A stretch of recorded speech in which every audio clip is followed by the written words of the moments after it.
Where we stand halfway through the Sun Belt season. It's Locked On Sun Belt. You are Locked On Sun Belt, your daily podcast on the Sun Belt Conference, part of the Locked On Podcast Network, your team every day.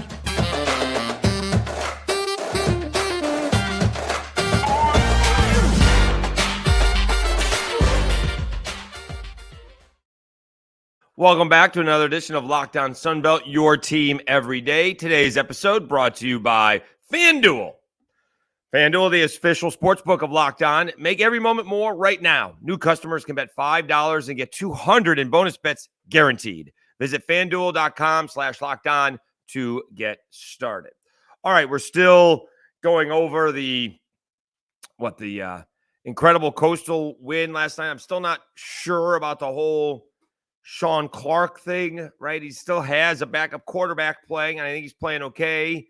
Nate Noel goes down on the first play of the game, and it's Sean Clark's fault. I'm trying to figure that one out.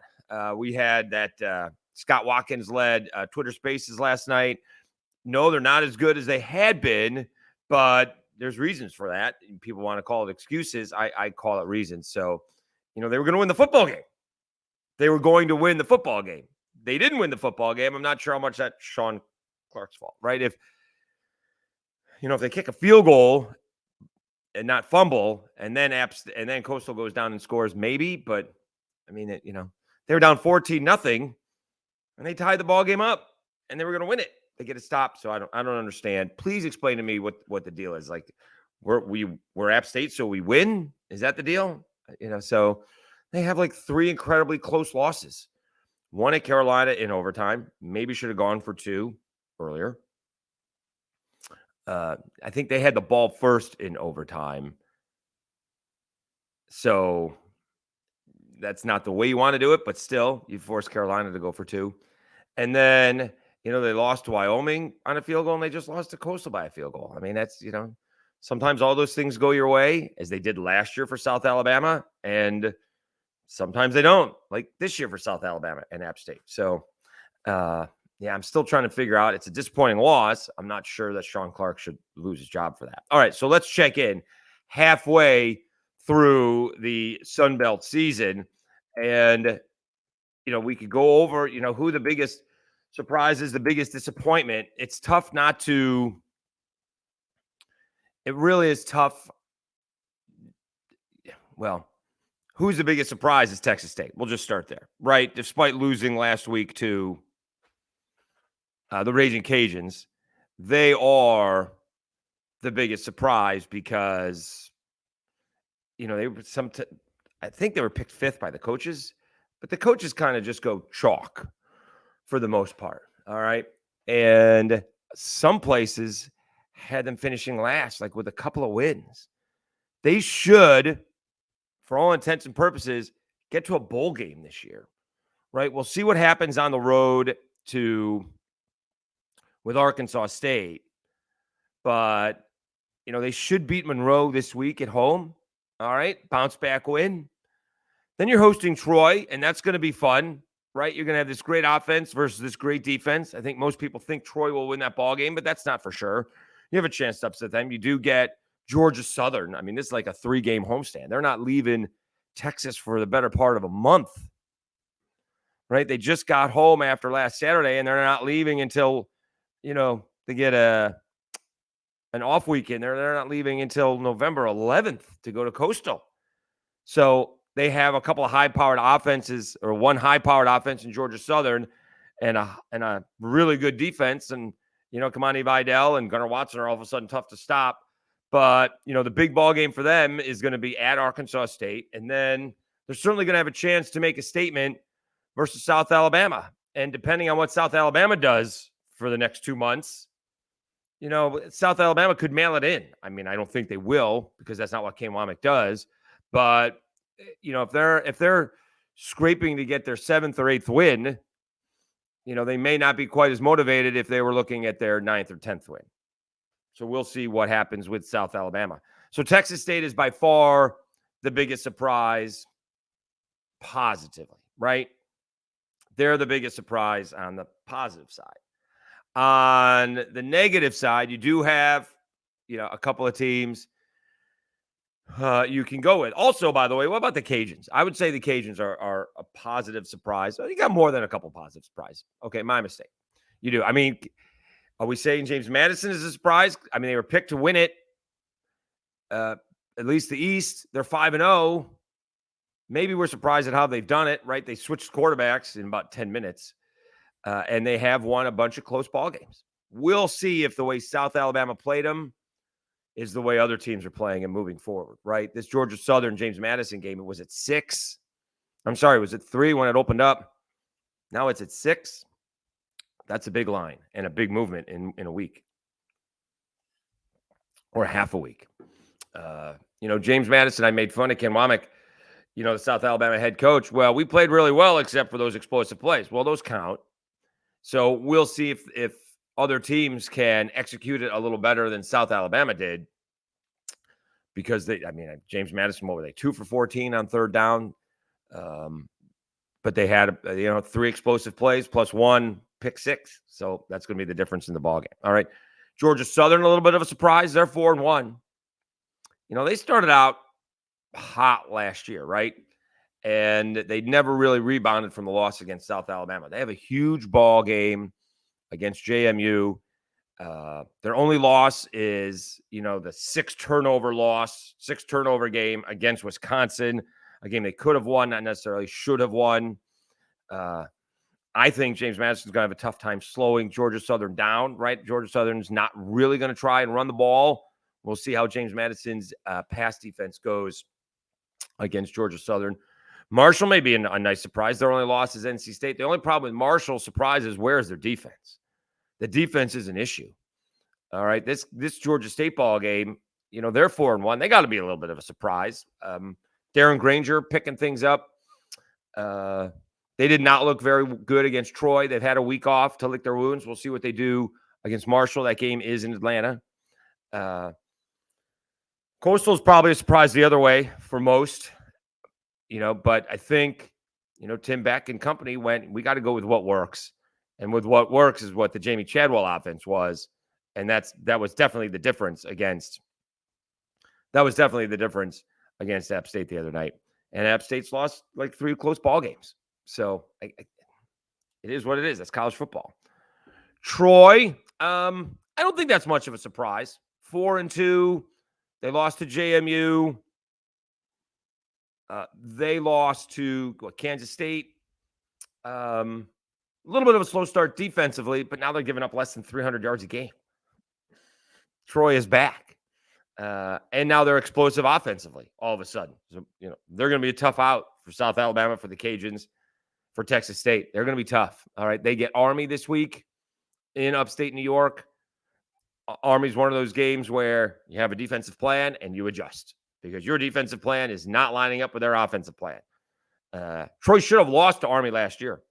Army missed a field goal. So they got away with one last year. This one is in West Point. Should be a little chilly, 55, but not that bad, and rainy. So that's the one thing I do not like is cold rain. So can deal with the snow. Kind of tough to dress for the rain if you're just wet, right? Let's see what else we got. Again, the Cajuns have a chance to be a little bit surprising, right? The disappointing part is their loss to ODU in game 2. All right. That's the disappointing part. If they were sitting at 2-0 and 5-2, one game away from bowl eligibility and in control in the West, they'd be in really good shape. But that ODU loss is going to be tough. But I think, not having watched all the teams nearly as much as I've watched the Cajuns here in Lafayette, they've just gotten better every game. All right. The big picture, they've gotten better. The small picture is what they have to take care about. They've gotten better. The offensive line has gotten better. The defensive line have gotten better. The running backs have gotten better. Zion Chris has gotten better. The wide receivers have gotten better. The defensive backs have gotten better. They continue to improve. The problem is they keep on turning the ball over. That's the problem. All right. They got to make better decisions. They can't have red zone fumbles. They now have 3. And so with Xylon Perry with 2, early in the season. Now Draylen Washington had one. Guess who he got replaced by? Xylon Perry came in and scored a touchdown last week against Texas State. So they have to stop turning the ball over. And Zeon Chris has to make better decisions. Again, I've talked about that. Not a big fan of the, quote, freshman mistakes. You can't exacerbate a bad play. You need it, as Mike Desimo told me, you need to know when to fold them. So when they get a jailbreak and you're under, pressure from three guys, you're not getting away, you got to go down. So instead of, making an 8-yard loss into a 20-yard, fumble loss is bad. When you're rolling right and your first receiver's not open and your second receiver's not open, just run out of bounds or throw it away. And he got away with one. So that's the only thing. Big picture, the Cajuns are getting better. The Cajuns are getting better if they can control the turnovers. All right, now they have a shot. They're off this week. They get Georgia State next week at home. It's homecoming. Hopefully there'll be a big crowd. That's been an issue around here. But as I wrote about it on my radio station's website, 103.3 The GOAT, they had a chance. It was a big chance to beat Texas State and beat Georgia State. And all of a sudden you're 2-1 and 5-2 overall. If you had lost at Texas State, now you're 0-2 in the conference and 3-3. And now you got some work to do. Now you're trying to salvage the season. Now all of a sudden, regardless of what Georgia State does against Marshall, would make it a big ball game. It is on ESPNU already, 7 p.m. It's such a big ball game. Mama Schultz is coming down to see it. The Cajuns have a real shot. You can't have a letdown against Georgia State. So maybe it would be in, the Cajuns' interests if Georgia State wins against Marshall. So now you got, 5-1 going against 4-2. Keep them motivated a little bit. If Marshall embarrasses Georgia State, which I don't think is going to happen, well, if they can do it, we can do it. We can do it as well. You don't want that. You definitely don't want that. Not at all. All right. Oh, we've gone long. All right, let's take a break. We'll come back to the rest of the conference, continuing surprises and then disappointments. And then we could go, there's a few disappointments. All right. I don't think so much in the East, but certainly in the West. All right. So when we come back, we'll continue our conversation halfway through the Sun Belt season. Most surprising, most disappointing. Now it's time to tell you about, there we go, FanDuel. Yeah. Love me some FanDuel. Snap into action this NFL season with FanDuel, America's #1 sportsbook. Right now, new customers get $200 in bonus bets guaranteed. When you place a $5 bet, that's $200 in bonus bets, win or lose. If you've been thinking about joining FanDuel, there's no better time to get in on the action. The app is easy to use. There's a wide range of betting options, including spreads, player props, over-unders, and more. So visit FanDuel.com/lockedon and kick off the NFL season. FanDuel, official partner of the NFL. All right, we got to quickly here. Don't we have what could be an ugly ball game? Here's the problem with the NFL, and specifically like the Chiefs, right? The Chiefs, we want the Chiefs to look like what the Patriots used to look like, kind of dominating, kind of like what the 49ers were looking like. The Chiefs are at home taking on the Broncos, and the Broncos are a mess. Russell Wilson's not actually playing that bad. He didn't look all that great against the Jets. The line is 10.5. That seems to tell you to take the Chiefs. The thing is, the Chiefs lost against the Lions. They certainly didn't cover that ball game. They may have covered the Jaguars game on the road, only gave up 9 points. They hammered the Bears. That was when the Bears were in a big mess. And then they slipped by the Jets because Zach Wilson fumbled. So careful. And I think they did cover against the Vikings. So it's not a fait accompli on this one, but that is what is going on tonight in the NFL. All right, Dave Schultz, Locked On Sunbelt, your team every day. Appreciate you guys tuning in. Also appreciate the continued support. We're about 750 subscribers. I can look at that real quick. It continues to grow, right? I'm getting more and more comments. I really appreciate that. I will be the one. We're at 745 as of right now. I will be the one to reply. I appreciate everybody watching. It is important for me not to be completely sarcastic because we don't have sarcastic font. So I will ask questions and then make a statement if I think you're wrong. But most of the time I agree with people, and people are filling me in on different things on what happens because I can't get every detail of every single team. So I do appreciate it. Locked On Sunbelt. Please subscribe in YouTube And for the audio podcasts, Apple Podcasts seem to be the most popular. Please rate and review if you do. Get it through that. And, of course, people can listen on Spotify as well. All right, continuing to go through surprises and disappointments. I mean, we're at Arkansas State right now. I think they're a surprise the way they've gotten there. Maybe not, or maybe, well, absolutely. And the way they've gotten there, right? It's all or nothing with Arkansas State. It's a crazy statistic, right? In the games they have won. Oh my goodness. Now we need to bring out the calculator. In the games they have won, or lost, I should say. No, in the games they won. No, I'm doing the games they lost. Let's do in the games they've lost. They've gotten scored 147-6. They've lost 73-0, 37-3, and Troy just beat them 37-3. Kamani Vidal with the big 245-yard game. So they've been outscored 147-3 in the games that they've won.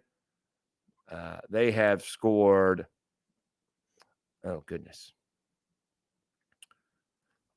127 points. That's not right. Oh, yes, it is. Okay. Yes, they've scored 127 points. They have given up some. That's 65, 72. So 127-72 in the games they've won. In the games they've lost, they've been outscored 147-3. It feels like those games get out of control fast. All right. I don't think it's getting much easier. They get Coastal next Saturday after Coastal's had a little time off. They're at Monroe. They get the Cajuns. I mean, it is, talk about a November gauntlet for Arkansas State. They get the Cajuns at home. They're at South Alabama. They're home versus Texas State, and they're at Marshall. Those very well could be 4 bowl teams at the end of the season. And before that, you got Coastal Monroe. Can you win 3 of those ball games to get to a bowl game? I don't know. And I'm not sure, again, not in Jonesboro. It's still a young team, right? But when you get people like John Summerall and Ken Womack turning teams around and programs around in year 2, and Butch Jones is in year 3, it gets kind of tough. Again, I'm not sure how many people think Arkansas State should be winning 10 ball games or winning a conference championship, but somewhere along the way, you got to win 6 or 7. And their backs are up against the wall. All right. They obviously have some issues. They may have their quarterback. Jalen Rayner has been really good. So we'll see. Monroe, South Alabama is going to be one of the bigger disappointments. Talked about this. I thought they were going to be Fresno State, Wyoming, Tulane. I really did. It'd be nice to have some private conversations, whether I can convey them back to what's going on here. Is it just a couple of plays? The defense has been gashed. It's one thing, if the receivers are covered against Tulane, they were never covered. Weren't covered very well against Central Michigan. I think Southeastern ran free a little bit. They've had issues. And yet when they've looked good against Oklahoma State and last week against Monroe, even more so against Monroe, right? They scored like 9 out of 10 times. And the only time they didn't score was the Diego Guajardo field goal. And he doesn't miss field goals. So that's the way South Alabama is supposed to look. And right now, they're the biggest disappointment. They get Southern Miss on Tuesday. Also a disappointment. We'll get to that here in a second. South Alabama still has a shot to do, I guess, what they want, right? South Alabama's 1-1. Everybody's got at least one loss in the Sun Belt West. So they absolutely have a shot at what they want to accomplish, and that's winning the Sun Belt. I was hoping for a little bit more, to be honest with you. But, as a consolation prize, if you will, they still have a chance to win the Sun Belt. Probably not going to be the top 5 group of 5 team with already 3 losses. But, again, it's not going to be easy, right? They get the Cajuns and Troy back-to-back, all right? And I think Troy on a short week?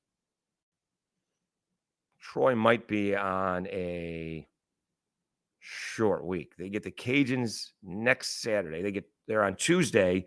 Then they get the Cajuns on Saturday, and then, Troy is on a short week. So they're playing Tuesday, Saturday, Thursday. So they get a little bit extra time to prepare for the Cajuns. They don't have a lot of time to prepare for Troy. They do finish up with Arkansas State, Marshall at home, which won't be easy, and then they're at Texas State. So they have a tough schedule coming up. That's for sure. They're most disappointing, if you ask me. All right, we've gone long, so let's take a time out. We'll wrap it up. We'll get to Monroe and Southern Miss, and then a whole kind of where are we now picture as we are through week 6. Week 7, I guess, is actually underway. Was Coastal Nap the end of week 6 or the beginning of week 7? Probably the beginning of week 7. All right, let's take a time out. When we come back, we will wrap up our discussion halfway through the Sun Belt season. Now time to tell you about LinkedIn. These days, every new potential hire can feel like a high-stakes wager for your small business. You want to be 100% certain that you have access to the best qualified candidates available. That's why you have to check out LinkedIn Jobs. LinkedIn Jobs helps you find the right people for your team faster and for free. Add your job in the purple hashtag hiring frame to your LinkedIn profile to spread the word that you're hiring. Simple tools like screening questions make it easy to focus on candidates with just the right skills and experience so you can quickly prioritize who you'd like to interview and hire. It's why small businesses rate LinkedIn Jobs #1 in delivering quality hires versus leading competitors. LinkedIn Jobs helps you find the qualified candidates you want to talk to faster. Post your job for free at linkedin.com/lockedoncollege. That's linkedin.com/lockedoncollege to post your job for free. Terms and conditions apply. All right, Dave Schultz, Lockdown Sunbelt. I can't believe I did not cough during that ad. Can you hold a cough? Drinking out of my Yeti-like bird dog style tumbler. Diet green tea, I swear. I don't know. Can you hold a cough? We held a cough there. All right, let's wrap things up. Biggest surprises and biggest disappointments in the Sun Belt. We said, to me, South Alabama is a major disappointment, and I would say the same thing for Southern Miss. They are 1-5, and it seems to be going backwards. It seems to be going the opposite direction. All right. They got off to a 1-1 start, which, is easy to see, right? Alcorn State, 40-14 with a win. Florida State, they lost 66-13. No shame in that. The offense has just not gotten going against Tulane. They were at home. They did nothing offensively. Arkansas State, the defense all of a sudden doesn't show up. Jalen Rayner torches them, and they lose 44-37, and the offense showed up there. Texas State, they're down 42-10 at half. And Texas State keeps on turning the ball over. And then they actually had a shot in this ball game when the score was 42-36. They stopped Texas State, and Southern Miss had the ball, and they only could get one first down.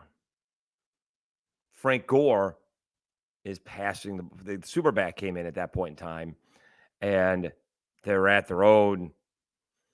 They're inside their own 20, and it got one first down. That was it. Texas State put an extra touchdown on the board because they were in tight. So it was 50-36. So, how much time did they have? Let me see how much time they had on that. Did they have a lot of time? They had 3 minutes, right? That's a long way to go, but a touchdown wins a ball game. Touchdown and extra point wins a ball game. They got one first down, and Frank Gore got sacked after getting the first down at the 25. So, the offense has just not clicked under Billy Wilds. Let's see what his numbers are. His completion percentage is 54.5% or 53.5%. I mean, that's not great. He's got 7 touchdowns, 5 interceptions. Holman Edwards is just 3 for 4. I mean, how long do you wait to go to him? That's a problem. So I don't think Frank Gore's had the year that he's wanted. A little bit banged up. 400 yards. He's averaging 4 yards a carry. He's got 4 touchdowns. The offense has just not been there for Southern Miss this year. It just hasn't. It's been a tough year for Southern Miss. We're hoping, again, I'm not here to, say who should get fired. Like, I don't understand the Sean Clark situation. You can understand the Butch Jones situation a little bit, but I'm not sure how many times Sunbelt teams have money to pay two sets of coaches, and we're big fans of Will Hall. So again, I actually thought Southern Miss was going to take a step back. I didn't think it was going to be this step back. I thought with their schedule, they had a shot to go 5-7, but be better than they were last year with Tulane and Florida State on the schedule. They got to pick it up a little bit to finish. Let's see. I mean, it is not going to be easy. Let's see this gauntlet. What do they got coming up? They're at South Alabama and then at App State. You got Monroe at home. Then you're at the Cajuns. Then you're at Mississippi State. Their out-of-conference games are Florida State, Tulane, and Mississippi State. How tough is that? Then they finish up with Troy. So you can see one more win on that schedule. I mean, they only have two more home games. One's Monroe, one's Troy. They're at South Alabama, at App State, at the Cajuns, and at Mississippi State. Woo. That's rough.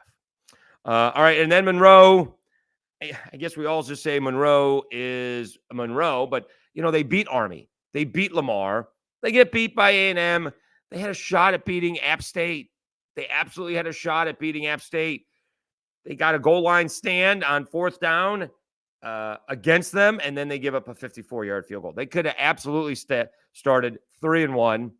And then I think Scott Watkins put it right. They had a letdown game, right? They were still not over the loss to App State and didn't show up against South Alabama. I don't think that's the way South Alabama should play, but I don't think Monroe's that bad.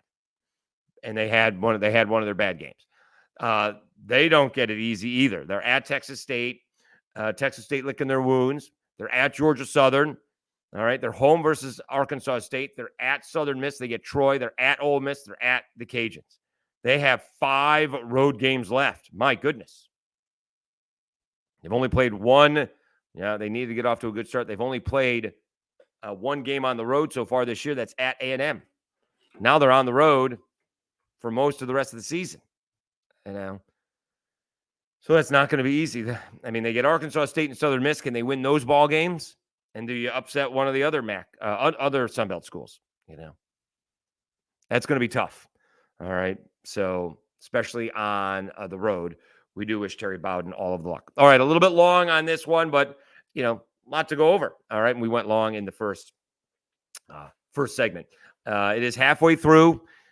Overall, I think JMU is obviously, well, not obviously. This game is going to determine everything. Saturday, I think Georgia Southern's going to win. I do. I don't know why I'm thinking that. JMU, I think someone said that JMU is like 51-3 at home. I think Georgia Southern's going to win. I think JMU is going to have a tough time slowing them down. We'll see if Georgia Southern's defense, which isn't that great, but maybe only needs a stop or two because Davis Brin seems to be locked in since that 6-turnover ball game against Wisconsin. And the West right now, I think is Troy's right now. I think they're the best team in the West. The Cajuns continue to improve. We'll see what South Alabama does on, I don't think they've done it back-to-back this year yet. So we'll see what they look like against Southern Miss. And then a big ball game next, or at the end of the month, the Cajuns are at South Alabama. Again, that kind of sets the tone for how the West may play out in November. You're going to wait for the Cajuns and Troy. So still a ways to go.